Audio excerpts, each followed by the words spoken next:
राज्यभरात वादळी वाऱ्यासह तुफान पावसानं हजेरी लावलेली असून जालना जिल्ह्यात अवकाळी पावसानं कहर केलाय।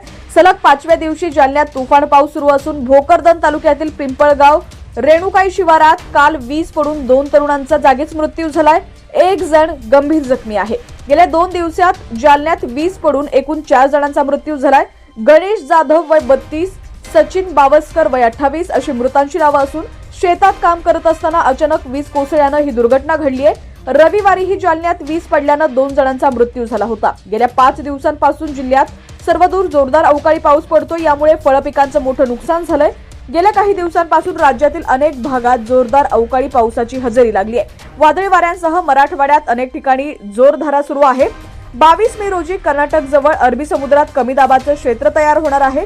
त्याच पार्श्वभूमीवर महाराष्ट्रात 19 मे ते 25 मे दरम्यान पावसाचा जोर वाढणार असल्याची माहिती हवामान विभागानं दिलेली आहे। जालना जिल्ह्यात रविवारी दुपारनंतर अवकाळी पावसानं हजेरी लावली। भोकरदन तालुक्यात वीज कोसळून 2 जण मृत्युमुखी पडले होते। अनेक जनावरं दगावली असून शेती पिकांचंही मोठं नुकसान झालंय। झोपडीवर वीज कोसळल्यानं भोकरदन तालुक्यातील राहुल जाधव वय 19 या तरुणाचा मृत्यू झालाय, तर भायडी गावच्या शिवारात वीज पडल्यानं रामदास कड यांचा मृत्यू झाला होता। या घटनेनं परिसरात शोककळा पसरली आहे।